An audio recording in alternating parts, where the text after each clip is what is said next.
Hello student, मैं self Ritesh Singh. इस video में हम लोग फर्स्ट वीडियो है ये। इस वीडियो में हम लोग मैकेनिक्स स्टार्ट कर रहे हैं। मैकेनिक्स एंड वेव मोशन का फर्स्ट वीडियो। अब स्टार्ट करते हैं। मैकेनिक्स क्या होता है? मैकेनिक्स इसे हिंदी में यांत्रिकी कहते हैं। Mechanics deal with the action of force and it's affect on the object. Mechanics क्या होता है? किसी फोर्स के एप्लीकेशन या किसी बॉडी पे लगाते हैं तो उसके इफ़ेक्ट का स्टडी होता है। ठीक है ना। Mechanics deal with the action of force and it's affect on the object. यानी कोई ऑब्जेक्ट है, उस पर फोर्स लगाएंगे तो क्या क्या अफेक्ट होगा, जिसे मैकेनिक्स के अंदर पढ़ते हैं। तो अगर फोर्स लगाएंगे F तो कोई ऑब्जेक्ट है, ये इसका क्या होगा? डिस्प्लेसमेंट होगा। ये डिस्प्लेसमेंट होगा, मोशन होगा, स्पीड आएगी, मोमेंटम आएगा,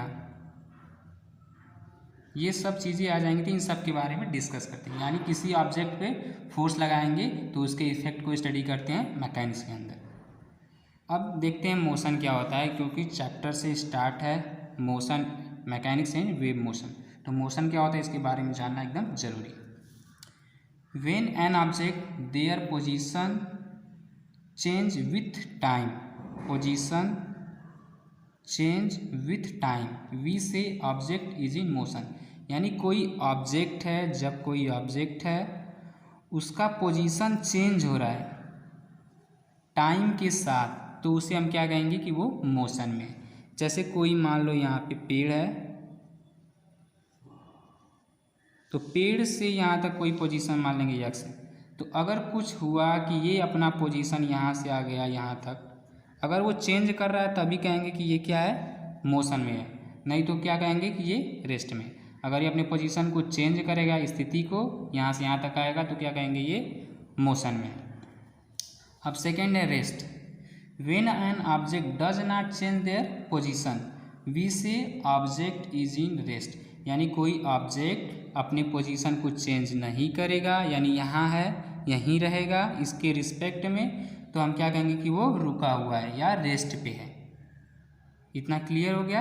यानी कोई ऑब्जेक्ट अपने पोजीशन को चेंज नहीं करेगा टाइम के साथ, तो हम क्या कहेंगे कि वो रेस्ट पे है या रुका हुआ है। अब आगे देखते हैं motion and rest. Motion and rest both are relative, यानी दोनों क्या होते हैं? रिलेटिव होते हैं। अब इसको हम लोग फिगर से थोड़ा समझ लेते हैं। यानी एक दूसरे पे डिपेंड करते हैं, एब्सोल्यूट रेस्ट नहीं होता। यानी कोई भी बॉडी है हमेशा रेस्ट पे नहीं रहेगी या मोशन में नहीं रहेगी, वो किसी एक दूसरे से डिपेंड करेगी। जैसे एक फिगर सिंपल सा है, एग्जाम्पल समझ लेते हैं कि एक कोई बस है। ठीक है, एक बस है, इसमें दो लोग बैठे हुए हैं, एक यहाँ पे कोई बैठा हुआ है और एक इस साइड कोई बैठा हुआ है। फिगर अच्छा नहीं बन रहा है। एक यहाँ पे कोई बैठा हुआ है, दोनों लोग बैठे हुए हैं। तो इन दोनों के बीच क्या है? पोजीशन जो हम लोग देख रहे हैं, ये दोनों क्या है? रेस्ट पे दिखेंगे हमेशा। लेकिन कोई एक अदर ऑब्जर्वर यानी देखने वाला कोई अदर यहाँ से देख रहा है इसको, तो ये भी अभी रेस्ट पे है। ये दोनों भी रेस्ट पे हैं, इनके लिए भी ये भी रेस्ट पे है। यानी दो ऑब्जर्वर यानी देखने वाले दो लोग जो हैं, इनके बीच कोई पोजीशन चेंज नहीं हो रहा है यानी स्थिति, तो ये दोनों रेस्ट पे हैं। बस रुकी हुई है, ये भी देख रहे हैं तो बस रुकी हुई है, ये दोनों लोग रुकेंगे। लेकिन अगर ये बस भी स्पीड से चलना स्टार्ट कर देगी तो ये इन दोनों के बीच का पोजीशन चेंज नहीं होगा। ये क्या है? तब ये दोनों रेस्ट पे हैं। दोनों लोग क्या हैं? एक दूसरे के लिए रेस्ट पे हैं। लेकिन इसके लिए क्या है? मोशन में, क्योंकि ये इनके बीच का जो पोजीशन क्या हो रहा है? चेंज हो रहा है। तो ये दोनों क्या होते हैं? Motion and rest relative term होते हैं। यानी किसी एक ही फ्रेम से या एक ही जगह से हम लोग डिसाइड नहीं कर सकते कि ये एक्चुअली में रेस्ट पे हैं या मोशन में। जैसे एक सिंपल सा और एग्जांपल लेते हैं कि अगर कोई पूछेगा कि अर्थ पे, ये अर्थ ले लेते हैं और यहाँ पे मून ले लेते हैं, तो अर्थ तो हमेशा rotatory motion and translatory motion करता रहता है अराउंड सन। तो यहाँ से अगर हम लोग अर्थ पे हैं तो देखते हैं कि क्या ये मूव नहीं कर रहे हैं। एक दूसरे से देखेंगे तो हम लोग रेस्ट पे रुके हुए दिखेंगे। अगर मान लो यहाँ पे हम लोग बैठे हुए हैं तो रेस्ट पे दिखेंगे। लेकिन अगर कोई मून से देखेगा तो ये क्या रोटेटरी मोशन और ट्रांसलेटरी मोशन कर रहे हैं, यानी घूमते हुए भी जा रहे हैं, चलते हुए भी जा रहे हैं। तो ये क्या है, एक दूसरे के लिए रिलेटिव होते हैं। Motion and rest relative term होते हैं। टाइप ऑफ मोशन क्या होता है, मोशन के कितने प्रकार होते हैं? बहुत सारे प्रकार होते हैं, जिसमें हमको पढ़ना है translatory motion, random motion, rotational motion. पढ़ना नहीं है, मतलब इन सब के बारे में जानना है, और जो आपके सिलेबस में रहेगा वही पढ़ा जाएगा। तो translatory motion, random motion, rotational motion and accelerating motion. यानी ट्रांसलेटरी मोशन, ट्रांसलेशन मोशन का क्या होता है कि कोई ऑब्जेक्ट अगर एक पोजीशन से दूसरे पोजीशन तक जा रहा है तो उसे ट्रांसफ़र, अगर ट्रांसफ़र हो रहा है एक लीनियर पाथ पे या कर्व पाथ पे, तो उसे हम ट्रांसलेशन मोशन कहते हैं, यानी अपने पोजीशन को चेंज कर रहा है तो ट्रांसलेटरी मोशन।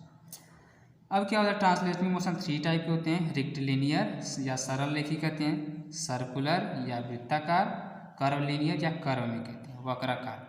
ठीक है ना। तो ट्रांसलेशन मोशन कितने टाइप के, रेक्टिलिनियर, सर्कुलर, कर्व। अब इनके एग्जाम्पल क्या हैं, मोशन इन स्ट्रेट लाइन, या कोई सीधी रेखा में अगर वो मूव कर रहा है तो उसे रेक्टिलिनियर मोशन कहेंगे। अगर किसी ऑर्बिट में मूव कर रहा है यानी वृत्त में मूव कर रहा है तो उसे हम क्या कहते हैं, सर्कुलर मोशन। अगर ये किसी कर्व में, ऐसा कर्व है इस पे मूव कर रहा है तो उसे क्या करते हैं, curvilinear motion.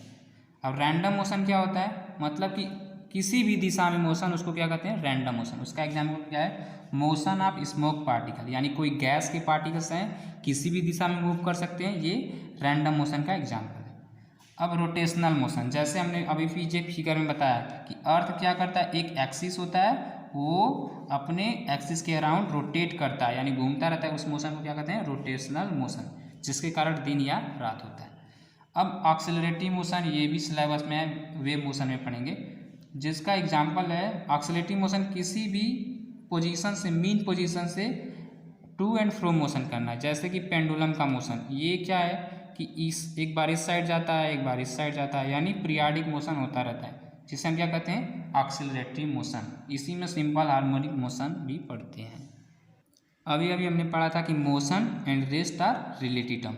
Rest and motion are relative term because they depend on the observer frame of reference. जैसे कि फिगर में फिर से एक्सप्लेन कर दे रहे हैं कि कोई बस है, इसमें 2 लोग बैठे हुए हैं, एक यहाँ पे और एक यहाँ पे। ये दोनों एक दूसरे के क्या है, रेस्ट में है, लेकिन किसी दूसरे ऑब्जर्वर के लिए क्या है, ये अगर मूव कर रहा है तो दूसरे ऑब्जर्वर के लिए क्या है, ये मोशन में है, लेकिन एक दूसरे के लिए क्या है, ये रेस्ट में है। यानी मोशन और रेस्ट एक दूसरे पे डिपेंड करते हैं। Rest and motion relative term because they depend on the observer of frame. अब फ्रेम क्या होता है, फ्रेम ऑफ रेफरेंस क्या होता है, इन दोनों के पोजीशन, यानी एक्स डिस्टेंस ले रहे थे, या स्थिति क्या है, या पोजीशन क्या है, और यहाँ पे भी क्या है, x1 और x2। इन दोनों के पोजीशन एंड वेलोसिटी, इन सब प्रॉपर्टी को मेजर करने के लिए हमें एक रेफरेंस फ्रेम की आवश्यकता होती है, जिसे हम क्या कहते हैं, फ्रेम ऑफ रेफरेंस। तो उसके बारे में डिस्कस कर लें। ये आप लोगों के सिलेबस का स्टार्ट हो गया, फर्स्ट टॉपिक यही है, frame of reference, inertial frame, non inertial frame. Frame of reference जो क्या होता है, एक रेफरेंस फ्रेम, यानी कोई किसी के रिस्पेक्ट में किसी चीज़ का पोजीशन, वेलोसिटी को डिटरमाइन करने के लिए एक फ्रेम होता है, जिसे हम क्या कहते हैं, reference frame. A set of coordinate system that can be used to determine position and velocity of object is object in a frame relative to other frame, या position and velocity of an object is known as reference frame या frame of reference, reference frame ये भी कह सकते हैं, या relative to other frame के respect में डिटरमाइन करते हैं। जैसे कि यहाँ पे हम लोग क्या करना, फ्रेम ऑफ रेफरेंस का नीड क्या होता है, पहले ये जान लेते हैं कि यानी इसके पोजीशन को डिटरमाइन करने के लिए हमें एक इनिशियल पोजीशन चाहिए, इनिशियल एंड फाइनल पोजीशन। इसके लिए फ्रेम ऑफ रेफरेंस की आवश्यकता होती है। ये एक set of coordinate system that can be use to determine position and velocity. इन सब के पोजीशन और वेलोसिटी को यूज करने के लिए हमें फ्रेम ऑफ रेफरेंस का रिक्वायरमेंट होता है। अब आगे देखते हैं फ्रेम ऑफ रेफरेंस का स्ट्रक्चर और इम्पॉर्टेंस। ये एक सेट ऑफ कोऑर्डिनेट सिस्टम होता है, जैसे कि यहाँ पे हम लोग इनिशियल पॉइंट मान लेंगे, या ओरिजिन कहते हैं, ओरिजिन मूल बिंदु, ठीक है, जिसे रेफरेंस पॉइंट भी कहेंगे।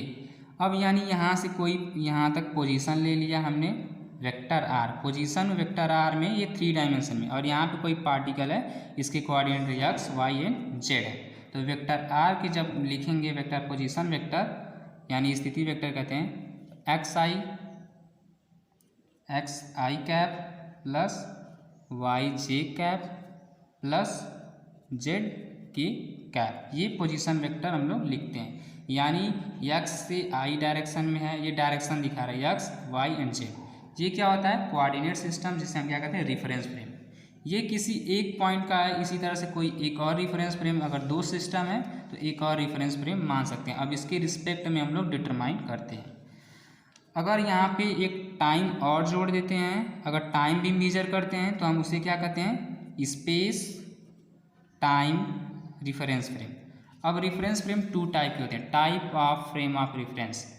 ये 2 टाइप के होते हैं। First inertial frame of reference क्या होता है, N inertial frame of reference is either rest और मूव विथ कांस्टेंट वेलोसिटी। एक ऐसा फ्रेम जिसे इनर्शियल को हिंदी में कहते हैं जड़त्वीय फ्रेम, ठीक है ना।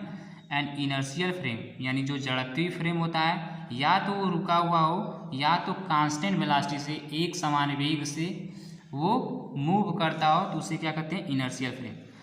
और इसको इस तरह से भी डिफाइन करते हैं, a frame of reference Newton's law are valid is known as inertial frame of reference. इस तरह से भी डिफाइन करते हैं उसको, यानी ऐसा फ्रेम ऑफ रेफरेंस जो न्यूटन लॉ को वैलिड करता हो या फॉलो करता हो, जो जड़त्व के नियम को फॉलो करता हो, उसे क्या कहते हैं इनर्शियल फ्रेम। इसमें ये 2 चीज़ें जानना जरूरी है, non rotated and non accelerated frame. यानी कोई रोटेट नहीं कर रहा हो, अगर रोटेट करेगा जैसे कि मान लो सर्कुलर मोशन में वो रोटेट करता है तो वेलोसिटी क्या होती है चेंज होती है। तो ये क्या है, इसमें कांस्टेंट वेलोसिटी रहना चाहिए, लेकिन वेलोसिटी चेंज होगा तो एक्सेलरेशन आ जाएगा। यानी नॉन रोटेटेड रहना चाहिए फ्रेम ऑफ रेफरेंस और नॉन एक्सेलरेटेड, ये इनर्शियल फ्रेम तभी कहेंगे उसको। अर्थ क्या होता है, रोटेट करता है तो उसे इनर्शियल फ्रेम नहीं कहते हैं। A train moving with uniform velocity is an example of inertial frame. यानी अगर कांस्टेंट वेलोसिटी से मूव करे ट्रेन तो वो इनर्शियल फ्रेम का एग्जांपल है। Non inertial frame of reference, ये क्या होता है अजड़त्वीय फ्रेम हिंदी में कहते हैं इसको। A reference frame that is accelerating और rotating with respect to inertial frame is known as non inertial frame of reference. यानी ऐसा फ्रेम जो किसी इनर्शियल फ्रेम जड़त्वीय फ्रेम के रिस्पेक्ट में एक्सेलरेट कर रहा हो या त्वरित हो या नॉन रोटेशनल, ठीक है ना, एक्सेलरेट कर रहा हो या रोटेट कर रहा हो, उसे हम क्या कहते हैं non inertial frame of reference. Accelerating car या एक्सेलरेट कर रहा है तो ये नॉन इनर्शियल फ्रेम का एग्जांपल हो गया। अर्थ भी क्या है रोटेट कर रहा है तो इसे नॉन इनर्शियल फ्रेम कहेंगे। इसी तरह से कंक्लूजन निकालते हैं कि rotated and accelerated frame is category non inertial frame of reference. यानी non inertial frame of reference के कैटेगरी में आते कौन, जो भी कोई बॉडी है वो रोटेट कर रहा है एक्सेलरेट कर रहा है तो non inertial frame of reference कहते हैं। इसमें क्या है इस तरह से भी डिफाइन कर सकते हैं, न्यूटन्स लॉ आर इनवैलिड। यानी non inertial frame of reference में न्यूटन्स लॉ फॉलो नहीं करता है। आज की वीडियो में बस इतना ही।